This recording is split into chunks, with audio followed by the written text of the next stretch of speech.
Ya, saya waktunya sangat terbatas, jadi setengah 4 saya harus ke airport karena jam 9 pagi acara di Bandar Lampung. Jadi saya mohon izin untuk sepadat mungkin. Kalau saya turutin respon saya terhadap, saya dengerin dari awal kok di belakang sana. Jadi saya bersyukur malam hari ini Anda berlangsung, saya lihat ini tidak bisa terjadi kalau tidak suci Anda semua. Mungkin kalau fisiknya enggak suci lah. Tapi kalau sedang enggak suci, tapi hati Anda suci. Pikiran Anda suci, kalau tidak suci Anda tidak bisa bertahan lebih dari 2 jam. Dan saya bersyukur Indonesia masih ada KC yang tidak ada di seluruh dunia, kecuali di Jakarta. Yang gitu. Pertama.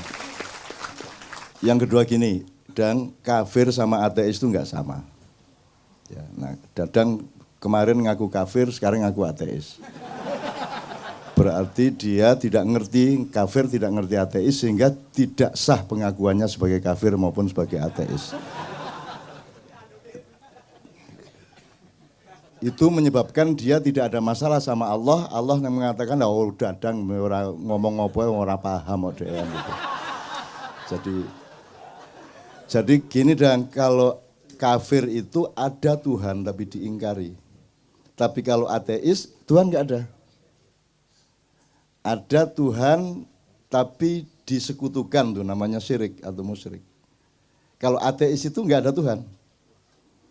Pokoknya dalam diri seseorang Tuhan itu nggak ada. Itu namanya ateis. Nah, jadi kalau Anda mendengarkan Dadang, Anda harus mengerti makomnya. Dia itu mataul gurur, dia itu hiasan di bumi, ya. Jadi yang penting indah dan menggembirakan. Tidak usah diukur ini Mas Murni apa KW4, enggak benar. Pokoknya yang penting Dadang menggembirakan. Ada seorang senior ateis juga, senior ateis di Jogja, namanya Pak Azadi Siregar, Bang Hadi, yang nulis Cintaku di Kampus Biru, itu juga sehari-hari selalu menunjukkan, memberi kesan kepada setiap orang bahwa dia tidak percaya Tuhan, bahwa dia bukan Muslim. Justru karena dia sangat Muslim, maka dia menyembunyikan keislamannya. Bahkan dia mengatakan di Katipiro dalam sebuah diskusi, dia mengatakan, kan Muhammad bilang kalau tangan kanan berbuat baik, tangan kiri jangan sampai tahu. Bahkan kalau sholat jangan sampai ketahuan Allah. Dia bilang gitu. Bang ojo banter-banter di obong omahmu, saya bilang gitu kan. Terus kemarin saya ketemu lagi, saya bilang, Bang, tapi bagaimana mungkin sholat terus Allah sampai enggak tahu? Allah kan maha tahu. Oh iya ya, Allah maha tahu ya, jadi setiap kali Allah, waduh tahu ini, enggak jadi. Allahu Akbar, wah ketahuan, dia maha tahu enggak jadi. Akhirnya enggak ada alasan untuk sholat. Karena dia mau ikhlas sholat, jangan sampai ketahuan. Saya sholat tuh ya sholat, titik. Jangan sampai tahu siapa-siapa, Allah pun jangan sampai tahu. Tapi karena Allah maha tahu, dia ingin Allah, waduh ketahuan enggak jadi. Akhirnya enggak sembahyang seumur hidup. Nah Dadang itu sejenis itu. Dadang itu pokoknya cari akal bagaimana supaya Tuhan tidak marah ketika dia tidak sholat, tidak puasa, bilang dirinya demi Tuhan saya ateis, segala macam itu kan tidak akan diterima Tuhan. Dan kamu tidak akan saya akui sebagai kafir, tidak akan saya sebagai ateis. Wong tidak logis sama sekali kamu itu. Ya sudah sana mau masuk surga kamu, kan gitu. Karena tidak ada alasan masukkan neraka. Apanya yang dosa apanya? Sudah miskin, kurus. Bagaimana mau memberi rizki, wong dia kemana-mana cari rizki kan gitu kan.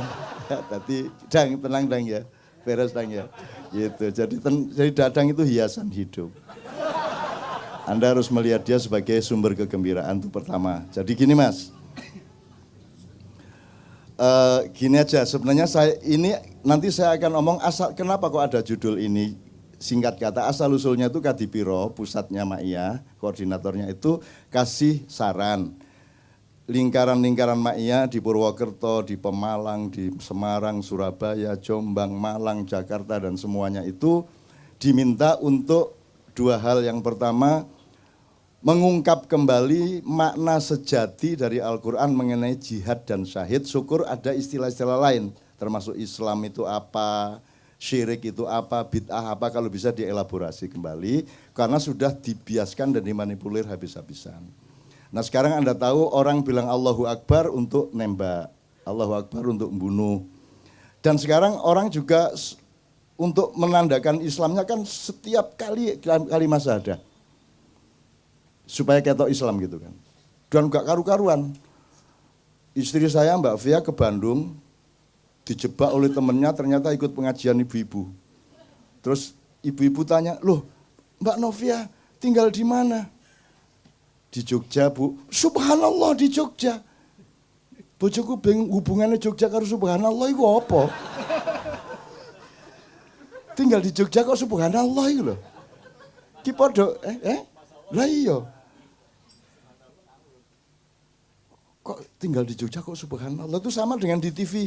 Ibu kok bisa di depan HI ini aslinya saya dari Magelang Pak. Luar biasa dari Magelang. Loh dari Magelang kok luar biasa gitu. Di Indonesia ini nanti saya akan ngomong udah nggak ngerti bedanya permata dengan batu. Udah nggak ngerti bedanya emas dengan kerikil. Ini kunci malam hari ini. Ya kuncinya tapi nanti dulu. Jadi kita kembali ke subhanallah tadi. Jadi setahu saya subhanallah itu kan mengingat kesucian Allah. Maka alasannya adalah kalau kita melihat sesuatu yang kotor, kita sebut kesucian Allah kan begitu. Ada orang korupsi subhanallah. Karena korupsi itu kotor.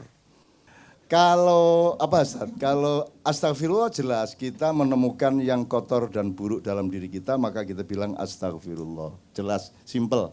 Alhamdulillah sama. Tapi kalau subhanallah apalagi Allahu Akbar itu Anda tidak logis mengucapkan Allahu Akbar kalau Anda tidak terkagum-kagum atau terkejut atau terpana atau tergetar oleh kebesaran ciptaan Allah. Jadi gak iso demo Allahu Akbar. Lah apa ke demo Allahu Akbar? Lah apa rek aku sebut-sebut rek Gusti Allah dari langit ngomong gitu ngene. Lah apa aku sebut-sebut iki? Kamu enggak kagum apa-apa kok mau bunuh orang kok Allahu Akbar. Allahu Akbar itu kan tadi terusannya Rabbana ma khalaqta hadza batila. Jadi Allahu Akbar itu puncak perintah Allah untuk meneliti dirimu sendiri, meneliti alam, meneliti kehidupan. Terus kamu menemukan kekaguman-kekaguman luar biasa, ya Allah aku ini sudah mau jual rumah, udah nggak punya harapan.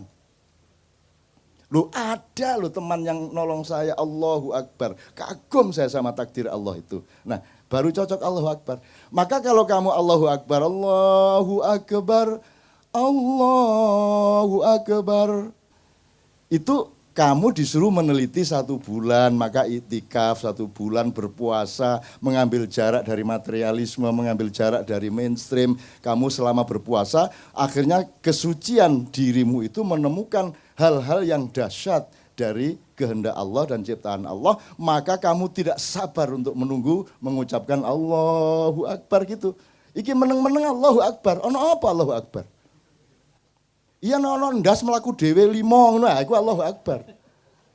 Apa kaki 1000 tadi ada memedi 1000 sikil 1000 melaku ganti awak itu.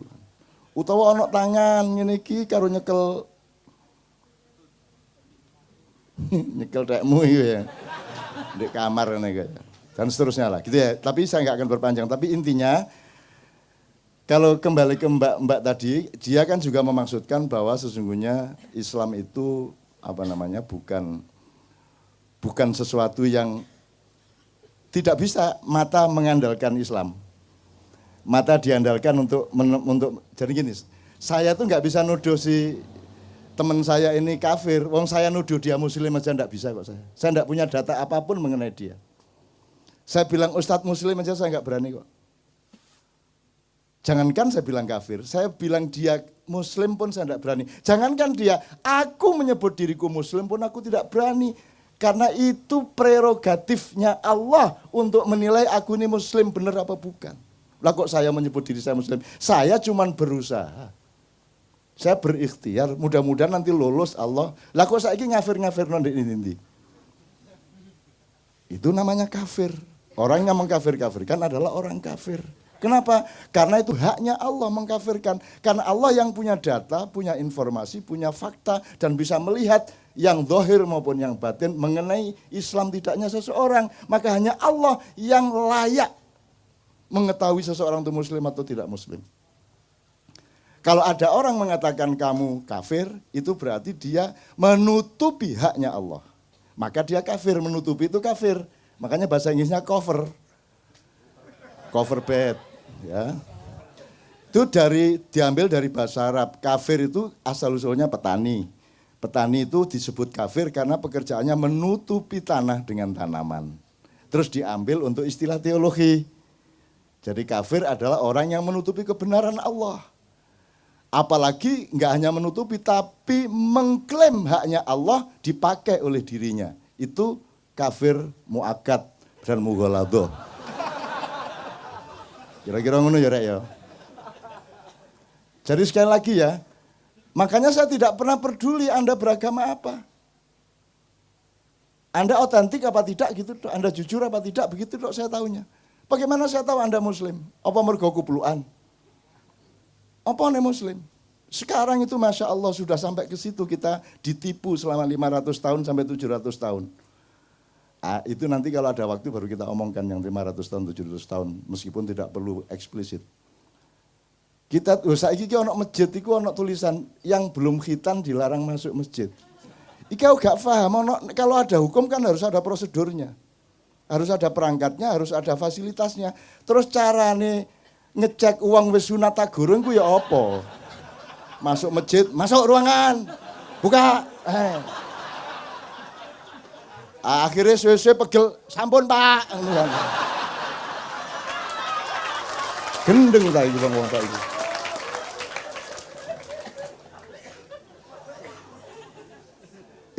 Ini kalau diperlebar banyak sekali ini, tapi saya mohon maaf kepada MUI, saya mohon maaf kepada teman-teman yang lain. Saya bukan apa-apa, saya cuman urun logika, urun akal sehat. Karena sumber kesehatan hidupmu adalah jujurnya pikiranmu. Kalau engkau tidak jujur berpikir, saraf-sarafmu akan konslet dan akan menciptakan perintah-perintah yang akan membuat badanmu tidak sehat.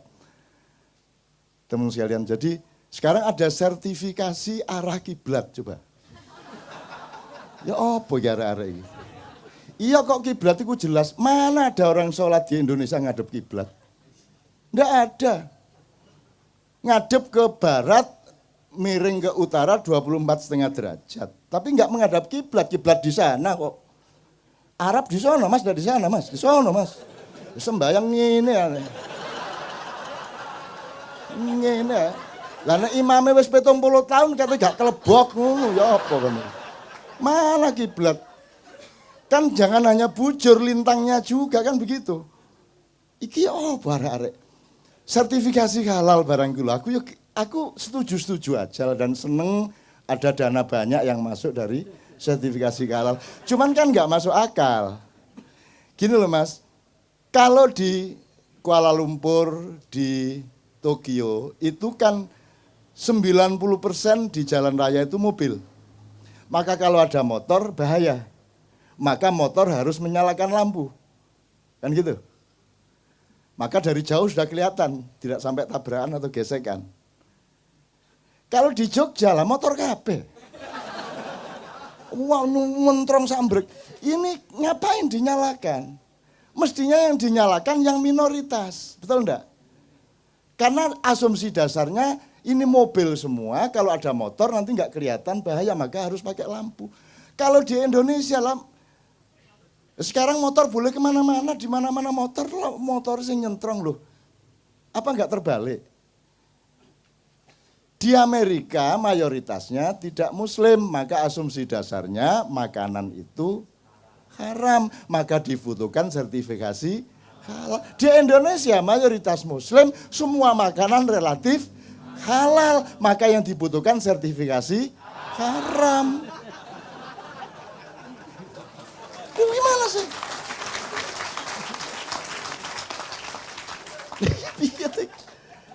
Ya tapi tidak apa-apa, wong dia ndak ngerti. Tuhan bingung, waduh nggak paham.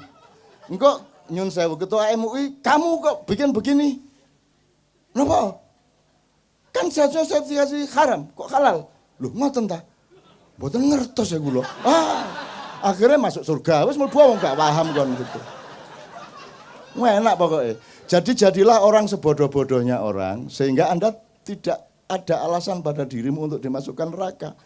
Begitu si siapa jenenge malaikat Malik mau menyeret, sebentar, apa ini kok saya dimasukkan neraka? Loh kamu dulu kan nanda tangani surat sertifikat halal, seharusnya kan haram. Loh kok ngoten? Loh gini loh, terus terus malaikat ngekei makalah ini loh, lihat makalahnya gini. Ini seperti motor dan mobil, halal dan haram gini. Wah ngoten ta. Wah mboten kondo bian-bian sampean. Mboten roh kula. Akhirnya wis mlebu swarga, gak masalah. Tak dongakno semua mlebu swarga. Gitu loh. Kon iku karo swarga cek kepincurute kon iku. Swarga karo Indonesia iki padha. Wis ngene iki swarga iku kira-kira. Pokoke angger atimu ngene iki berarti wis swarga. Gitu loh, tenang aja. Bahkan di sana nanti agak masih meragukan saya itu. Arep dangdut tuku kaset ning ndi?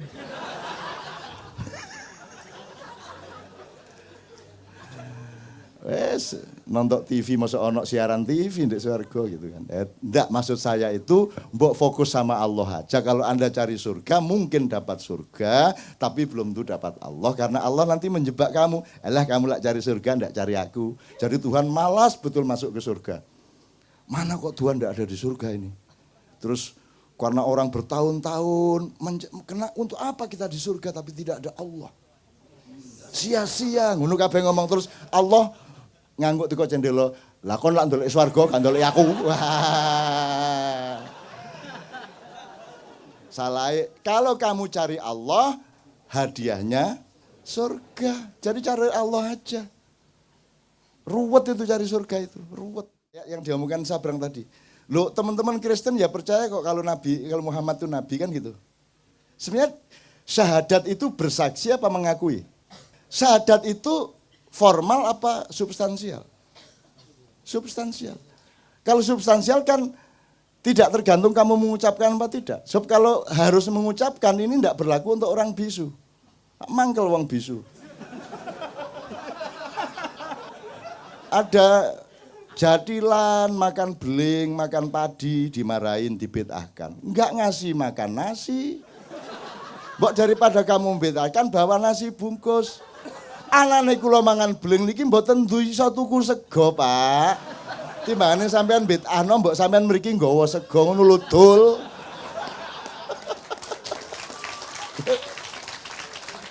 Jadi orang tidak pernah berpikir agama dengan dimensi sosial. Orang tidak pernah berpikir agama dengan dimensi budaya. Orang tidak pernah berpikir agama dengan dimensi psikologi, hati, nurani, perasaan. Jadi ada gunanya orang tidak hafal Quran itu supaya dia rendah hati. Salah satu bahaya orang hafal Quran adalah dia menjadi tinggi hati. Saya tidak mengatakan jelek, bagus. Tapi jangan kehilangan kerendahan hati.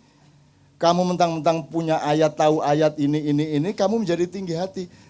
Ini ilmu maknya dasar kok. Orang pinter jadi sombong, orang kaya jadi sombong, orang berkuasa jadi sombong.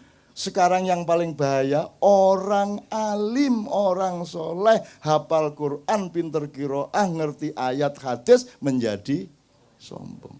Sombongnya mungkin tidak kelihatan di wajah dan badannya, tapi terasa dari hatinya. Nah, oke, saya kembalikan ke kafir-kafir tadi gini.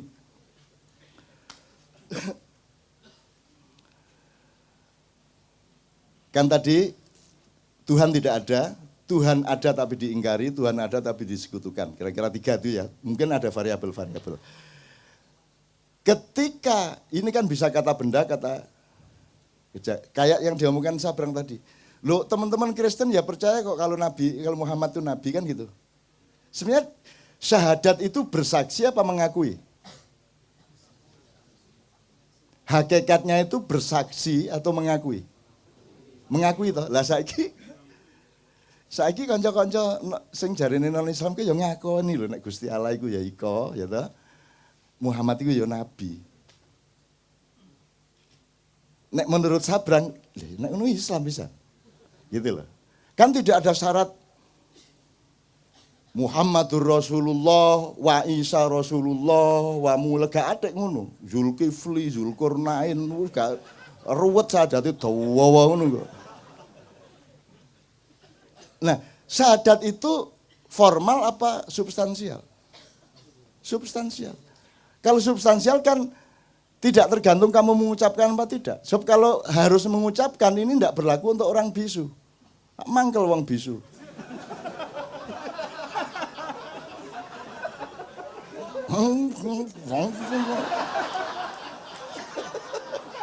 Kamu itu ya sadis. Berdebat yang ndak-ndak mengenai tahiyat. Akhirnya saya berpihak kepada orang yang tidak entuting. Dah, mau apa kamu? Karena ndak punya driji. Lah mangkel sih nggak driji, Mas. Ngene hari ini. Sing kene berdebat ngene, tang ngene. Wah. Kamu itu kalau berdebat itu mbok yang mikir-mikir kiri kanan. Ada jadilan, makan beling, makan padi, dimarahin, dibedahkan. Enggak ngasih makan nasi. Mbok daripada kamu bedahkan, bawa nasi bungkus. Anane kula mangan beling niki mboten iso tuku sego, Pak. Timbangane sampean bedahno mbok sampean mriki nggawa sego ngono lho, Dul.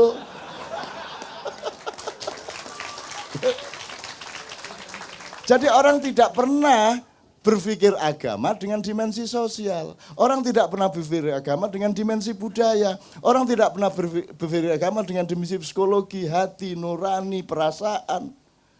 Itulah sebabnya ada anjuran dari Jogja, mbok diomongkan itu soal jihad syahid. Perspektifnya adalah mana rahmatan lil alaminnya ini? Mana ini rahmatan lil alaminnya ini? Mana? Di Timur Tengah sampai Sumba, sampai mana rahmatan lil alaminnya mana? Loh kalau Islam bukan rahmatan lil alamin itu terus Islam cap apa? Cap gome. Itu loh, pokoknya di Jogja 17-an besok judulnya rahmatan lil alaminnya mana? Itu judulnya. Karena di sana kurang intelektual, kurang akademis. Kalau di sini kan ateisme agama. Gitu. Nah di Jogja rahmatan lil alaminnya mana? Ngono ceritanya. Nanti bulan depan mudah-mudahan bisa kita informasikan ini kita sedang memasuki gerbang rahmatan lil alamin, tetapi Anda harus lebih menderita paling tidak 10 tahun lagi. Tidak apa-apa. Dan nanti ada yang lebih parah dari Jokowi. Ada yang lebih parah dari yang sekarang Anda gelisah dan cemas. Anda harus siap. Anda harus siap, orang maknya harus siap bahwa hidup ini tidak sama dengan yang kamu inginkan, tidak sama dengan yang kamu pikirkan. Bahkan hidup ini berlangsung sebagaimana yang kamu paling benci dan paling jijik. Mau apa kamu? Terus berdoa kamu sama Tuhan. Terus Tuhan bilang, apa dungo-dungo, nek pas susah dungo kon yo. Engko nek wis oleh duit langsung nang kafe. Gak dungo nang aku gitu. Ya Tuhan sih gak ngomong gitu, itu kan cara saya merepresentasikan Tuhan. Tuhan sih tan kinoyo ngopo, tan kino kiniro ya laisa kamitsli syai'un. Jadi tidak mungkin saya menggambarkan Tuhan, itu gambaran saya tentang Tuhan. Jadi sama dengan ateis itu tidak ada, yang dia tolak itu bukan Tuhan, yang dia tolak itu ya informasi tentang Tuhan yang sampai ke dia. Dia kecewa sama ISIS, dia kecewa sama penipuan demokrasi, dia percaya sama kilang minyak dihabisin oleh Amerika di seluruh Timur Tengah gitu ya. Dia kecewa sama Freeport gitu ya. Akhirnya karena semua atas nama Tuhan, Allahu Akbar, dor, Allahu Akbar, jriet gitu ya. Akhirnya dia benci dan tidak mengakui Tuhan. Yang diakui bukan Tuhan, yang dia akui adalah yang seolah-olah Tuhan yang sampai ke dia. Jadi cara orang Islam memperkenalkan Tuhan kepada dunia itu yang membuat orang di dunia menjadi tidak simpati kepada Islam. Kira-kira gitu loh Mas ya. Nah, kalau kita agak sedikit saja shortcut, misalnya kasusnya Tuhan tidak ada. Kalau di Indonesia kan ini tidak terjadi. Tuhan ada toh. Meskipun cuma diambil sifatnya gitu ya. Tuhannya juga agak sedikit tersinggung ini sama Pancasila. Loh ini kan satu-satunya negara yang bertuhan. Tuhan apa? Dari Tuhan gitu. Tuhan apa? Ketuhanan kok Tuhan. Emang sama putih sama keputihan. Ngono kuwi. Enak aja loh, gitu. Mana Tuhannya? Kan ketuhanan. Yang kamu ambil cuman sifatku. Tapi bukan diriku. Sana berdoa sama sifatku sana, tidak kepadaku. Wah, nek Gusti Allah ngomong piye? Kamu hanya suka manisnya tapi kamu tidak mengakui gulanya. Nah, ngono rek. Kamu hanya butuh hangatnya tapi kamu tidak ingat listriknya. Kamu tidak ingat api. Ketuhanan diambil sifatnya tok. Ibarat sapi dijupuk buntute tok wancane dodol sop buntut. Dadi ono sapi liwat ketok cekrek gitu. Sapi liwat ketok gitu kan. Nyeneng wong Indonesia iki. Media masanya dia dulu tuh ya kerjanya motong sop buntut itu. Pokoknya dari sapi yang diambil buntutnya, kan karena lagu buntutnya. Jadi dari wanita yang diambil pantatnya sama susunya. Dangdut kan begitu. Dangdut kan pertama penting pemain musiknya bareng-bareng, lama-lama untuk apa musiknya? Oh yang penting penyanyinya. Akhirnya musiknya cukup apa? Tape recorder ya gitu ya. Oke. Setelah itu lama-lama untuk apa? Penyanyinya, oh yang penting pantatnya. Goyang ini, goyang itu. Gitu. Akhirnya raine gak penting. Jadi suatu hari pertunjukan Danduki mek ono bokong tok kayak. Bokong. Ada bunyi musik terus bokong, muter. Terus enggak penting perutnya, enggak penting, pokoknya ono bokong. Jadi kita itu makin lama makin memperhinakan diri, mempersempit diri, mengkotak-kotakkan diri seperti itu teman sekalian. Oke. Senengnya oleh bokong.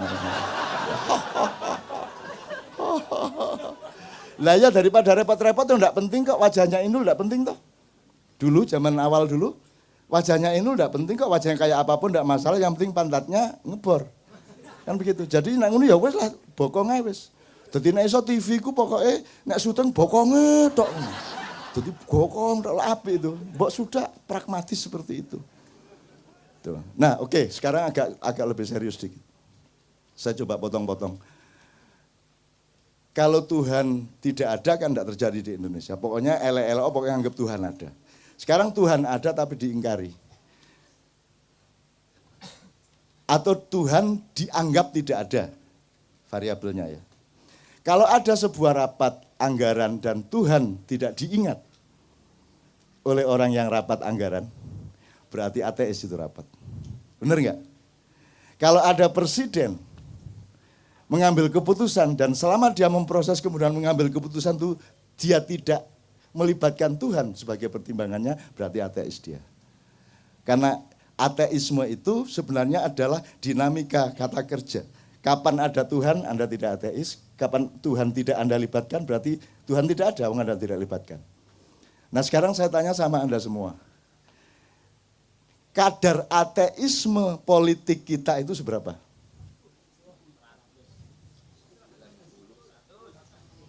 Nah kira-kira ini ya Mas ya.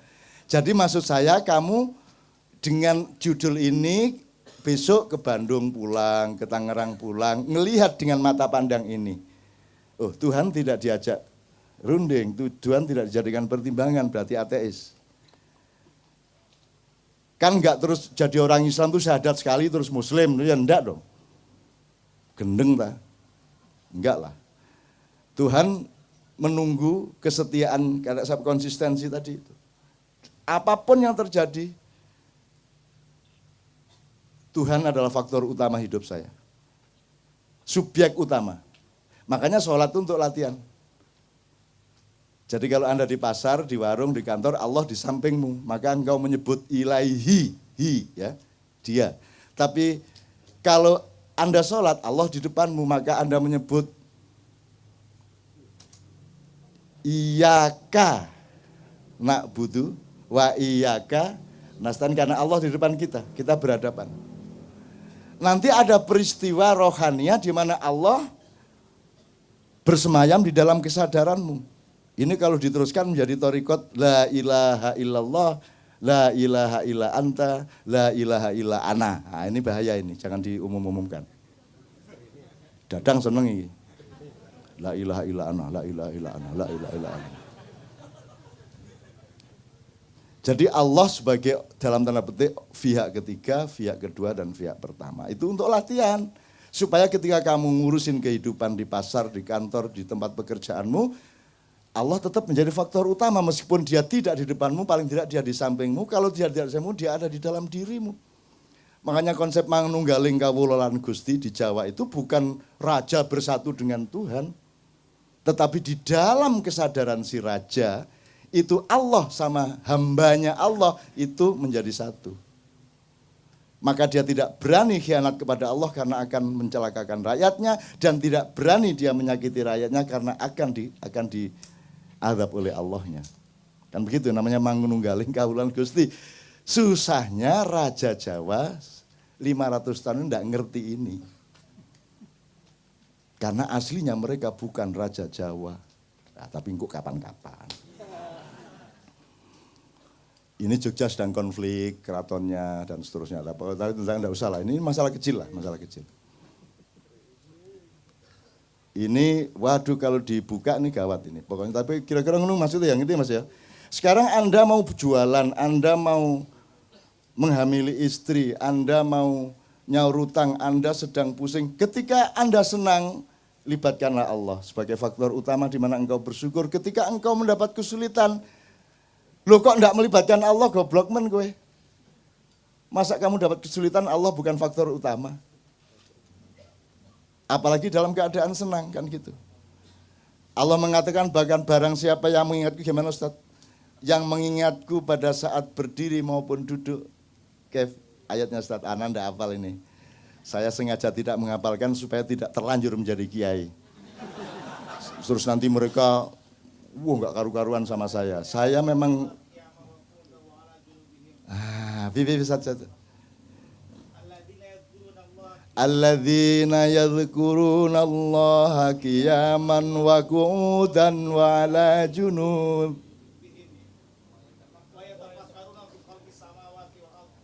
Loh, toh, jadi Anda sekarang tahu toh bahwa yang di panggung jangan dianggap lebih soleh daripada yang di bawah panggung. Jelas ya sekarang. Saya pura-pura enggak hafal hanya untuk membuktikan itu. Padahal ya ora hafal gitu.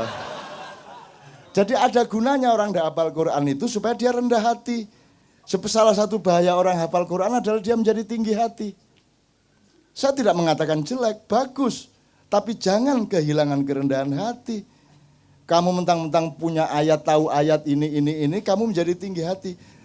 Ini ilmu makyah dasar kok. Orang pinter jadi sombong, orang kaya jadi sombong, orang berkuasa jadi sombong. Sekarang yang paling bahaya, orang alim, orang soleh, hafal Quran, pinter qiraah, ngerti ayat hadis, menjadi sombong. Sombongnya mungkin tidak kelihatan di wajah dan badannya, tapi terasa dari hatinya. Kadang-kadang ketok moto nek wis qiraah iku ngene. A'udzubillahi minasyaitonirrajim. Bismillahirrahmanirrahim. Awas kalau enggak kagum, awas kalau enggak kagum. Awas kalau enggak memuji saya, awas. Saya tidak bisa ngeklaim. Allah yang boleh ngeklaim, tapi saya boleh merasakan. Perasaan saya mungkin salah. Tapi saya pantulkan mungkin kesalahan itu. Syukur Anda menjumpai kebenarannya. Saya tidak pernah mengatakan bahwa yang saya omongkan benar. Kita itu sama-sama mencari kebenaran terus-menerus. Kapan-kapan Sabrang biar menjelaskan bener piye jane. Gitu ya teman sekalian ya. Oke, sekarang gini. Waktunya habis kira. Udah jam 3 pas. Gini. Ada Allah, tidak mengakui Allah, ada Allah tapi mengingkari Allah, ada Allah tapi menyekutukan Allah. Itu kan nanti diterjemahkan secara nilai dari filosofi, mau akidah, filsafat, moral, sampai aplikasi sosial, sampai hukum, sampai segala macam. Kalau seorang hakim memutuskan, tok itu tidak ada Allah dalam file pikirannya, itu ketukan palu ateistik. Jelas toh? Kan begitu rumusnya tadi. Karena ini luar biasa. Ini apa namanya? Apa kuwi jenenge pra-peradilan ini diterima apa tidak, itu kan penting banget itu. Kalau Allah tidak terlibat di situ berarti ateis gitu ya kira-kira. Sekarang saya tanya, kalau dikebawakan lagi, kalau ada Allah berarti Anda secara moral jujur apa tidak jujur? Kalau ada Allah. Kalau secara ilmu objektif apa tidak objektif? Kalau secara olahraga sportif apa tidak sportif? Kalau secara hukum adil atau tidak adil? Kan sebenarnya sama semua itu. Yang namanya suci itu kalau dalam hukum adil. Kalau dalam olahraga sportif itu suci, benar-benar suci. Kalau dalam ilmu objektif, jernih. Kalau dalam kesenian pas ya Ben ya, mana Ben? Kalau pitch-nya do ya do. Kecuali kepentingan estetiknya menyuruh do-nya naik dikit atau turun dikit dalam sifat-sifat pentatonik misalnya. Sekalian ya oke. Insya Allah di sini ya, dari tadi saya di belakang 2-3 jam di sana. Dan saya lihat ini teman-teman jujur amat ya, suci mereka ini. Dan malaikat sudah Anda perintah untuk melindungi Anda. Karena malaikat itu kan fungsinya ya'malu ma yu'marun. Mengerjakan yang diperintahkan. Ustaz, siapa yang punya hak memerintah malaikat? Allah. Manusia boleh enggak? Tolong kapan-kapan antum jelasin dia. Siapa ahsani takwim? Manusia. Siapa yang diberi hak khilafah? Manusia. Malaikat di bawah manusia atau di atas manusia dalam soal otoritas khilafah? Di bawah manusia, jadi Anda bisa perintah malaikat. Loh ini beneran. Anda coba pelajari siapa aja, Anda jangan pikir malaikat Jibril, Mikael, Israfil, Israel, Sakharatus Samsi, Mungkar Nakir, lho mosok malaikat mek 10 rek. Ngurusi saene kae malaikat mek 10 ya apa sih? Ya gak mungkin terus jadi Israel itu pencolotan. Wah, njabut kene, njabut kono. Wah, melayu nang Ukraina, njabut. Wah, melayu nang Australia, njabut meneh. Balik nang Pakistan, njabut. Wah, njabut. Lagi kene kate njabut, wah ana bom, wah melayu nang bom. Gendeng ta? Lah nek malaikat situ lah, but. Gila kamu itu. Ustaz, tolong kapan-kapan jelaskan bulan depan jelasin syukur ini epistemologi Qur'aniyah dan Arabiahnya. Jadi kalau Malik itu raja, subjek. Kalau muluk itu kekuasaannya, tapi unsurnya sama, mem atau m, l, lam, kaf. Malaikah itu unsurnya juga m, l, k. Malaikah itu rentangan kekuasaan Allah. Jadi malaikat itu institusi. Jadi Israel itu punya dirjen, punya kepala-kepala dinas, punya petugas-petugas lapangan. Lakuan iku nuduh Israel ki jenan mateni wong sakno kae. Bayang nek sing dibom mati 60 orang lah.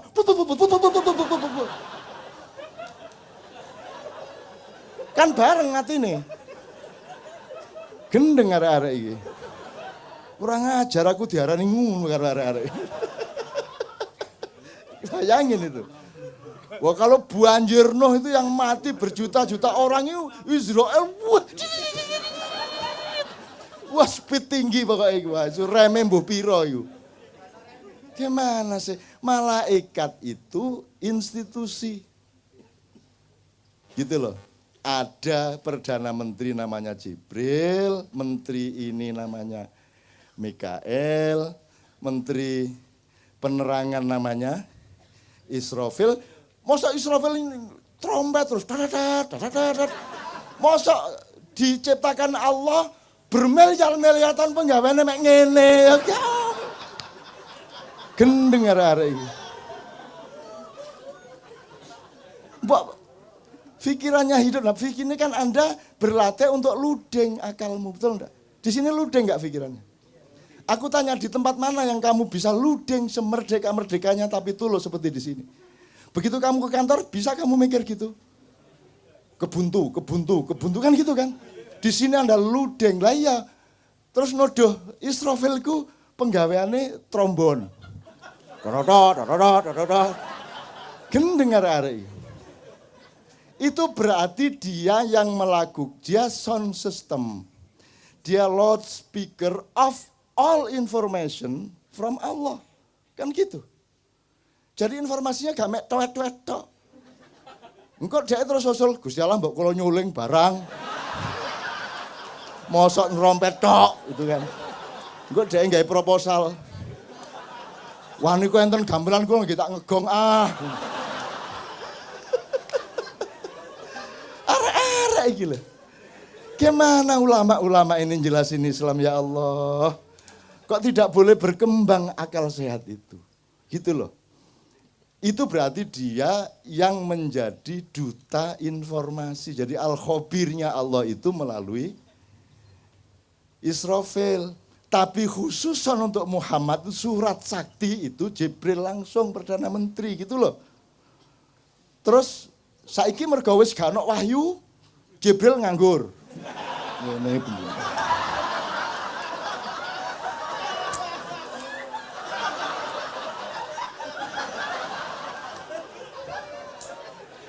Semiliar tahun mulat.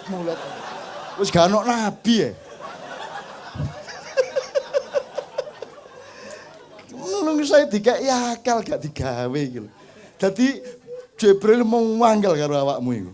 Aku mek diarani pensiun mulat. Terus mari ngono main biliar bola 3 cetok ijen. Terus mari ngono aerobik. Arek-arek iki. Ndak.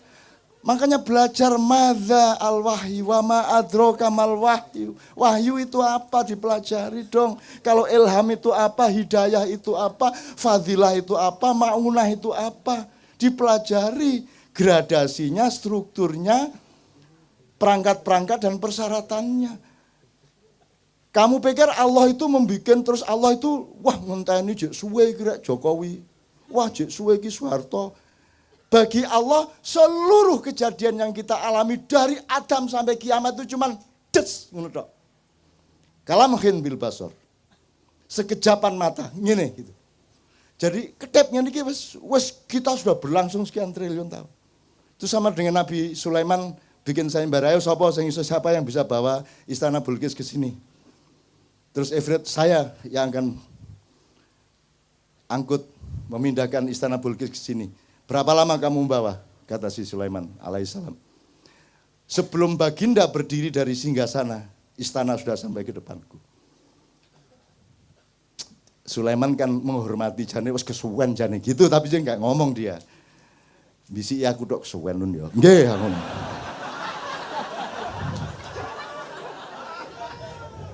Akhirnya muncullah Asif bin Barkhiyah. Ya baginda, sebelum baginda selesai berkedip istana sudah di sini.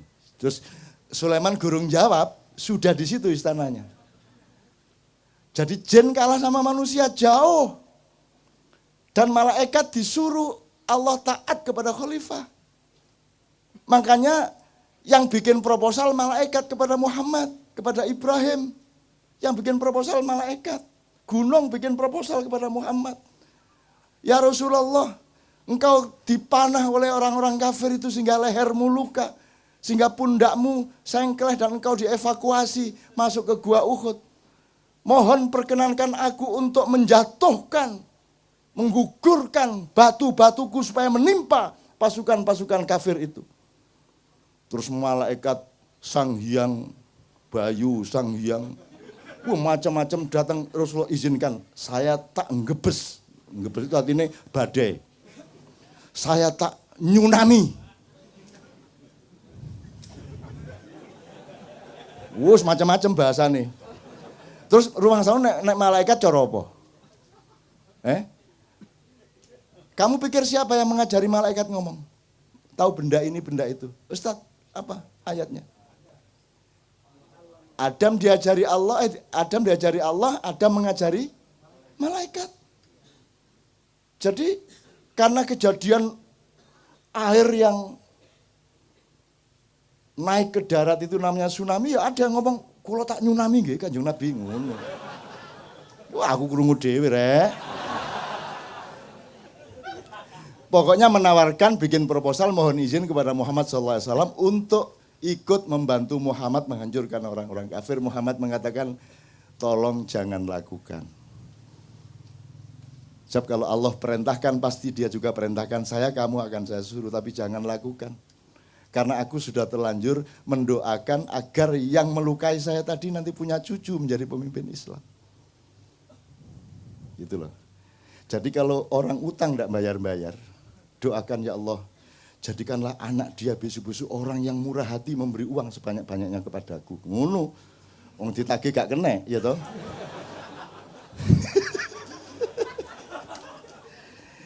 Gembira ya Anda ya. Loh ini namanya rahmatan lil alamin. Bukan hanya rahmatan lil ard loh. Kita khalifatun fil ard tapi rahmatannya lil alamin. Jadi Anda harus bisa ke Mars. Anda harus naik ke langit-langit. Anda harus ke langit 2, langit 3. Anda menembus dimensi-dimensi. Karena Anda berkewajiban untuk rahmatan lil alamin. Lah ini bumi tok aja kamu tidak bisa rahmatan lil alamin. Paten-patenan bendino. Soal tato gelut.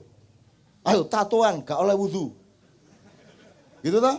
Gak sah wudumu. Seneng arek-arek. Kok gak sholat? Aku gak iso wudu ya. Disangganya terus sedih, seneng. Wong gara-gara tatoan gak bisa wudu. Akhirnya dia gak pernah sholat kan. Sing salah sing bid'ahno atau sing haram gak sholat akhirnya. Jadi kalau Anda ingin tidak sholat, mulai besok tatoan. Padahal wudu itu kan bukan urusan kebersihan jasad. Tapi kebersihan hidupmu, rohanimu, perilakumu, akhlakmu. Makanya secara simbolik meripatmu dibasuh. Karena kamu harus waspada, kamu sering melihat hal-hal yang tidak baik. Begitu juga telingamu, mulutmu, hidungmu, dan seterusnya. Kakimu, tanganmu dibasuh karena dia sering melakukan, dibersihkan dari perilaku-perilaku biasa. Kalau yang kentut pantatmu tidak diusap. Masa ana wudu ngene rek. Ngene wudu. Nggak ada, bal yang kentut siapa? Jadi yang kotor mana? Pantatnya tuh. Nah jadi ternyata wudu itu bukan urusan kotornya badan. Wong buktinya yang dicuci mukanya. Kalau Anda tidak paham soal ini, lama-lama badanmu bertengkar sendiri. Badanmu, wajahmu begitu diwudhi, mah. Aku gak melok ngentut.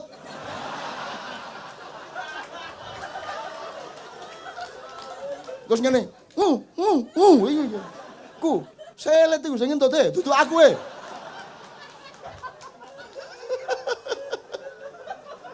Logis ya? Jelas ya? Agama menggembirakan ya?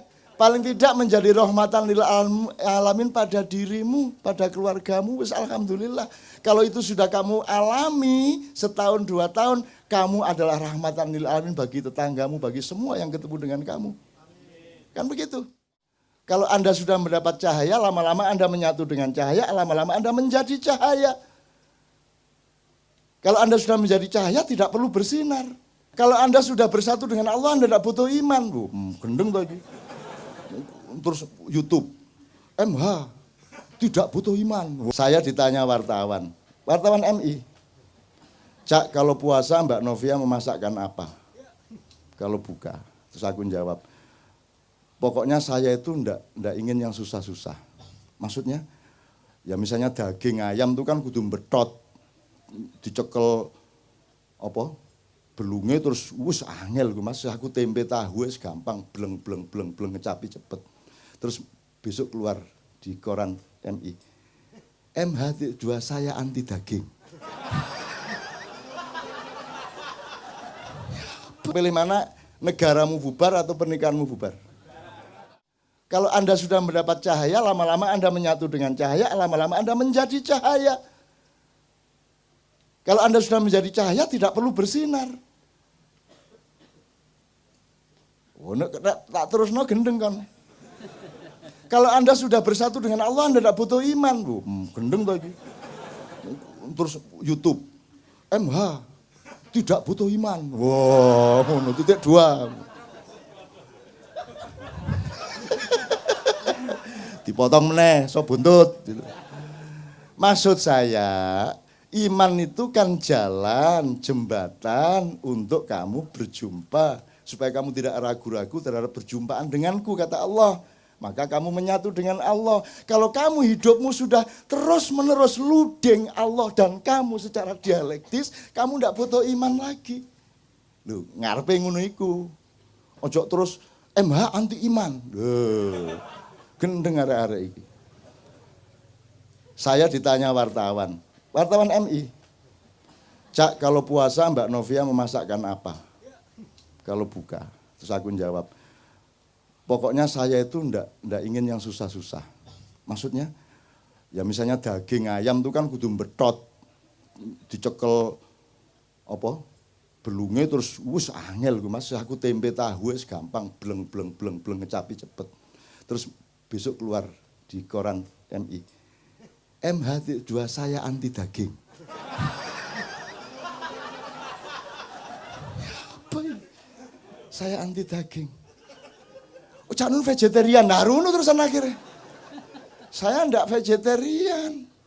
Saya tidak anti daging.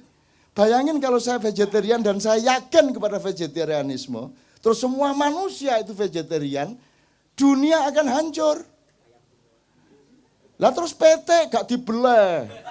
Wedhus ambruk, jalan Tamrin wedhus kabeh. Dek Senayan PT petok. Lah ndak boleh disembelih. Dibunuh ndak boleh, sembelih ndak boleh, terus piye? Wes akhirnya overpopulasi, kambing, sapi, kerbau, wes sembarang, burung dara semua. Nggak boleh diapa-apain kok. Jadi kalau vegetarian karena keperluan pribadi ndak ada masalah, tapi jangan dijadikan ideologi. Kalau tak laksanakan bener kan ngeluh dhewe kan ndasmu. Bayangno. Pewetik iki. Macet-macet itu petok ubur petok. Ya apa? Istana iki sine wedhus. Ngarani bose.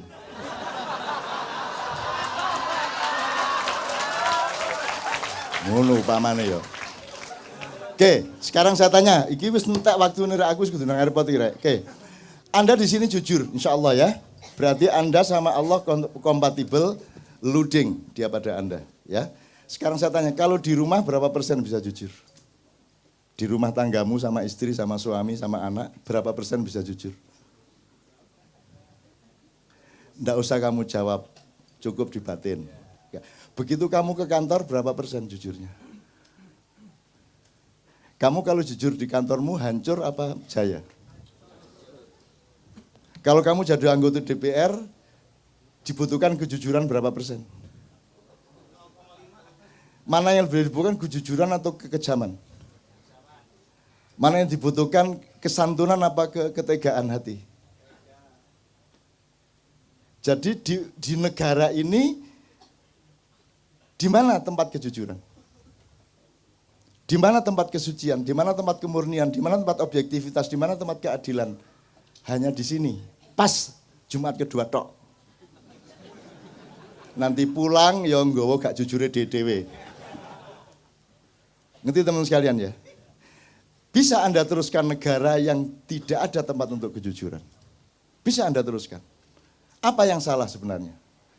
Ini negara atau bukan? Ini pemerintah atau bukan? Oke, tak singkat ya, itu jawaban dewe. Sampai kapan kamu bisa meneruskan keadaan seperti ini? Gini aja, terakhir. Salah satu parameternya gini. Parameter orang ingkar sama Allah, parameter orang mentiadakan Allah, menganggap Allah tidak ada, itu salah satunya adalah juga tidak mengakui hakikat ciptaan Allah. Misalnya Allah menciptakan batu, kerikil, kerakal, watu, aki enggak sih? Ya. Fosil kayu ta sakarep enggak sih? Batu mulia itu apa saja?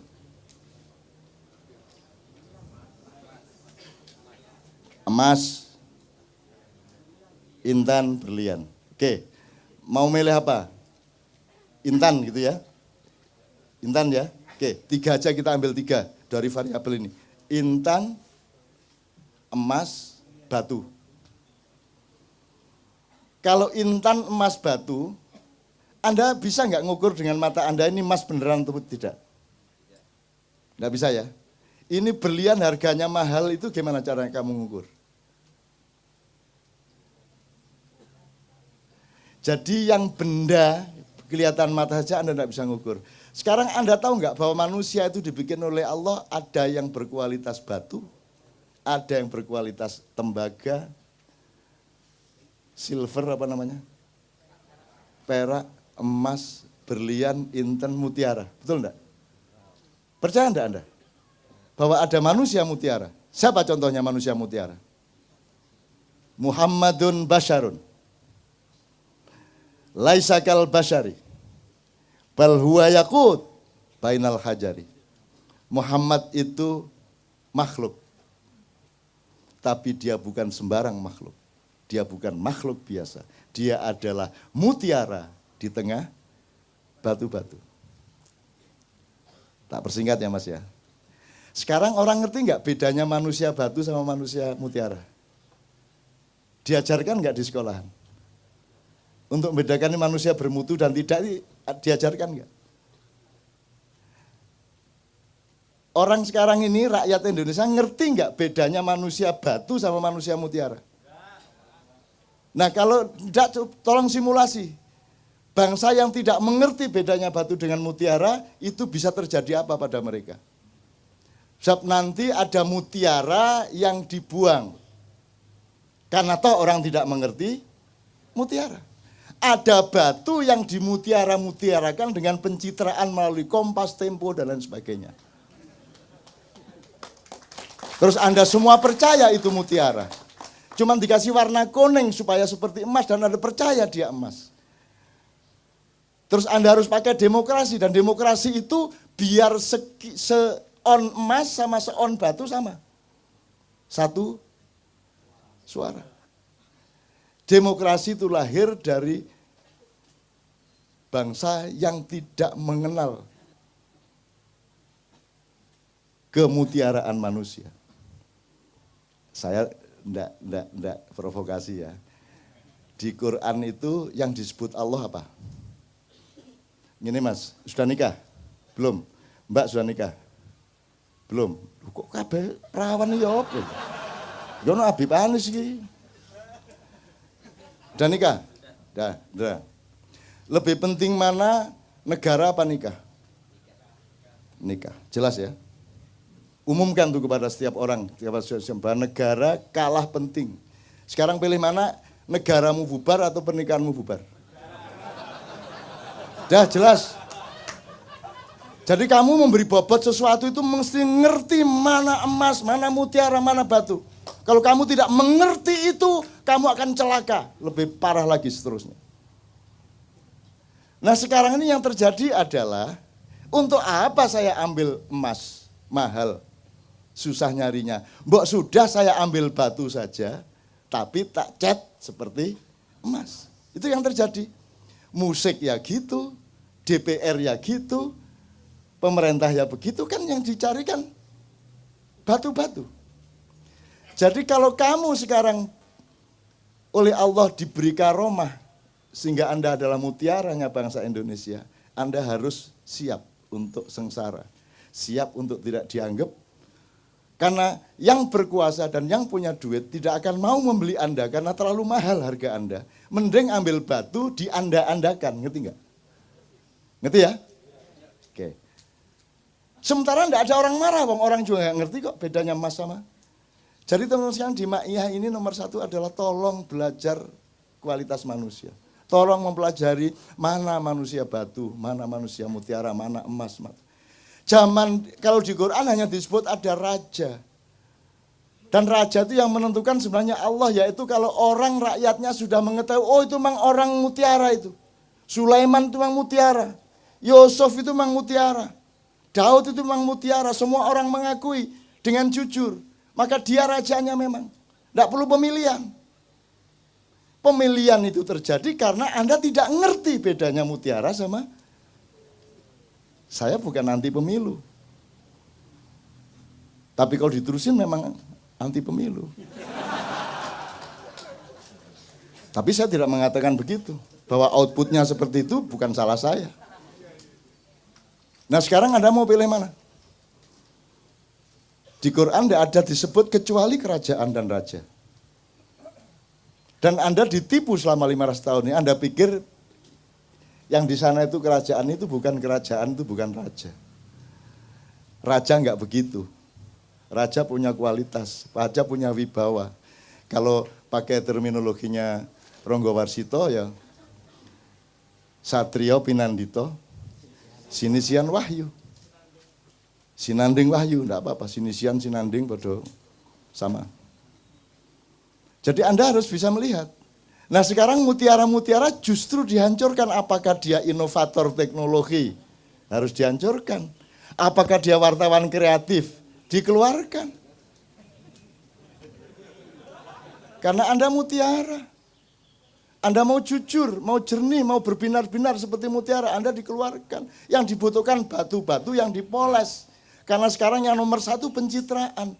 Yang penting itu bukan kamu itu ayam atau bukan. Yang penting rasamu ayam. Benar nggak? Kata Sabrang, jeruk itu hanya dipakai untuk cuci piring.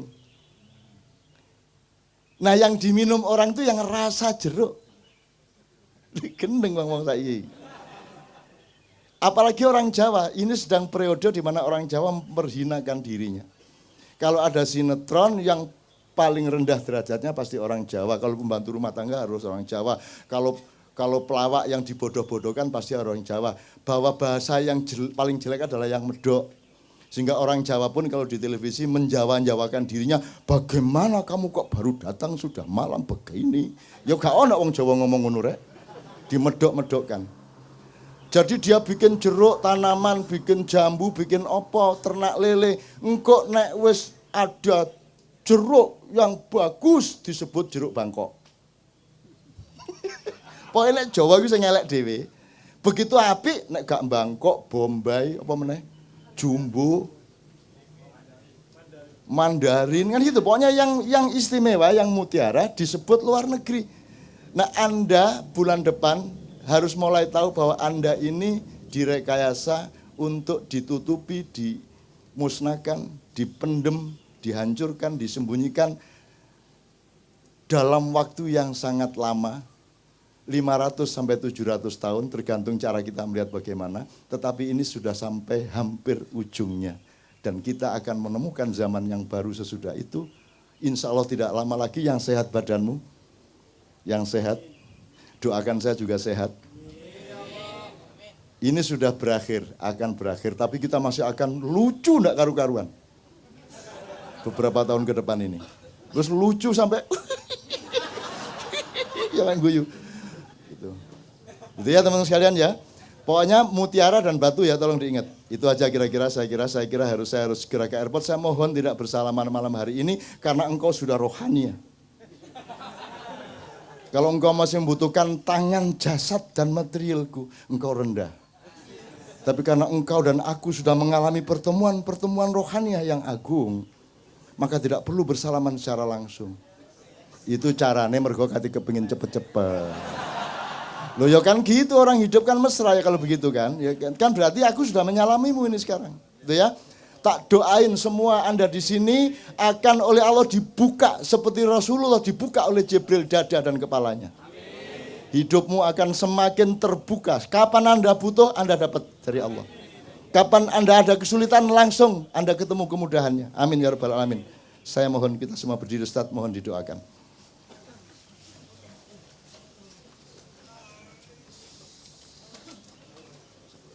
Untuk teman-teman yang beragama secara formal bukan muslim, Anda tolong jangan cemas dengan doa secara Islam ini, karena Islam itu rahmatan lil alamin, jadi Anda dilindungi oleh orang Islam sepanjang Anda berbuat baik dan tidak curang kepada siapapun.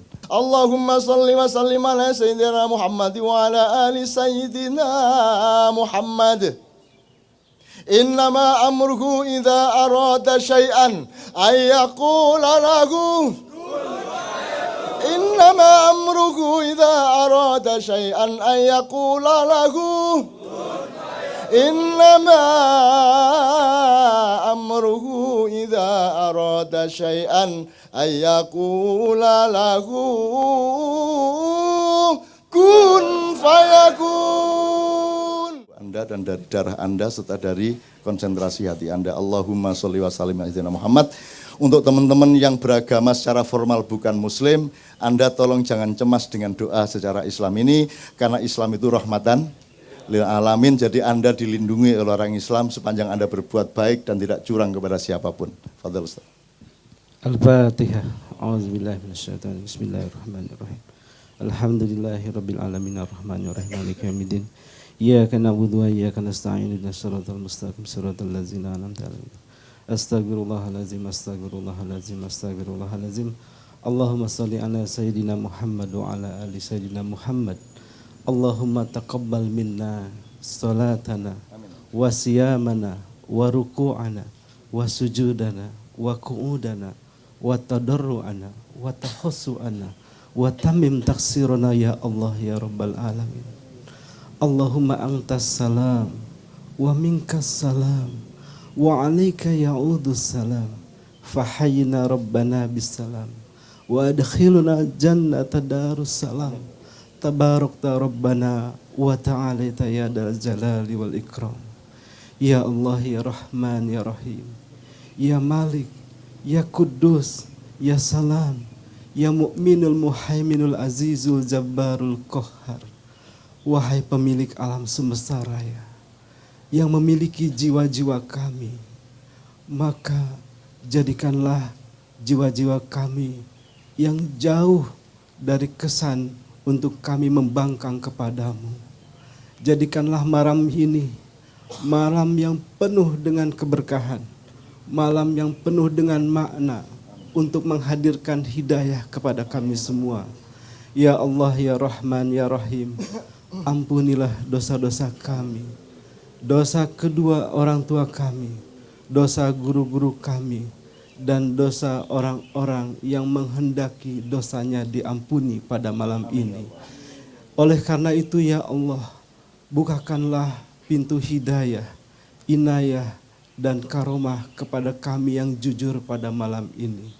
Ya Allah ya Rahman ya Rahim, karena itu perkuatlah cinta kami kepadamu. Ana uhibbu ilaika ya Rabb, nahnu nuhibbu ilaika ya Rabb. Kami tidak mampu mengukur apa yang kami bisa perbuat untuk kami bisa diterima oleh Engkau. Tetapi yakinlah bahwa pada malam ini kami sesungguhnya mencintai Engkau dengan cara apa yang bisa kami lakukan. Ya Allah ya Rahman ya Rahim, bukakanlah apa yang mesti dibukakan dan itu baik untuk kami.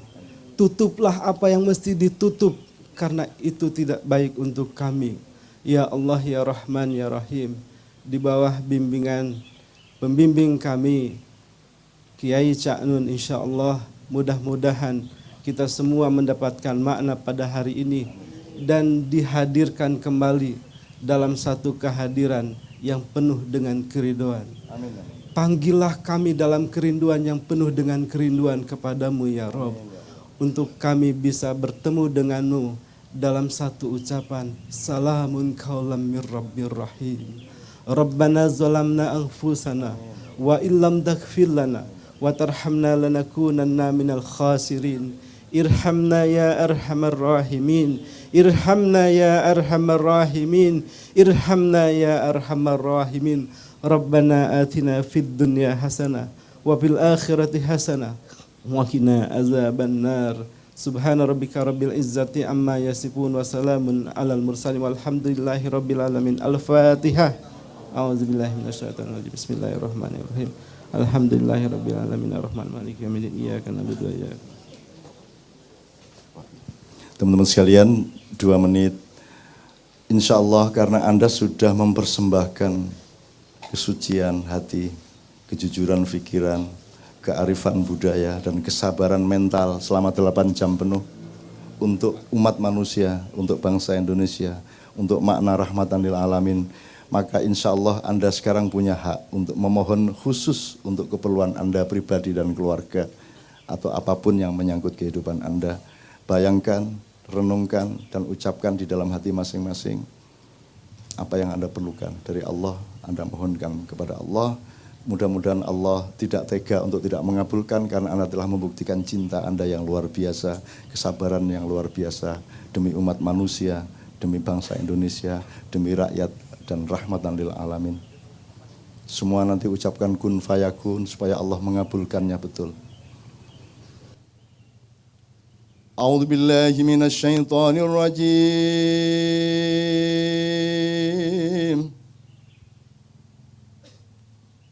Bismillahirrahmanirrahim. Inna fatahna laka fatham mubina. Liyaghfira laka Allahu ma taqaddama min dzambika wa ma ta'akhkhar. Wa yutimma ni'matahu 'alaik. Wa yahdiyaka siratan mustaqima wa yansuraka Allahu nasran aziza. Allahumma salli wa sallim ala sayyidina Muhammad wa ala ali sayyidina Muhammad. Innama amruhu idza arada syai'an ay yaqula lahu. Innama amruhu idza arada syai'an ay yaqula lahu. Innama amruhu idza arada syai'an ay yaqula lahu kun fayakun. Fasubhanalladzi biyadihi malakutu kulli syai'in wa ilaihi turja'un. Rabbana atina fid dunya hasanah wa fil akhirati hasanah wa qina adzabannar. Subhana rabbika rabbil izzati amma yasifun wa salamun alal mursalin walhamdulillahi rabbil alamin. Al-Fatihah. Billahi minasyaitonir rajim.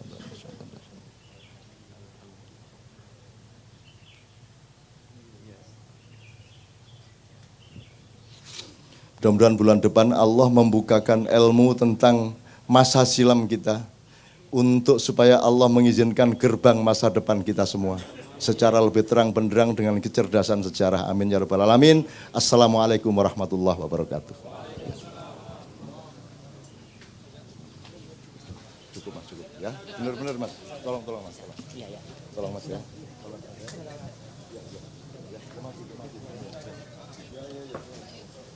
Udah masih ngomong.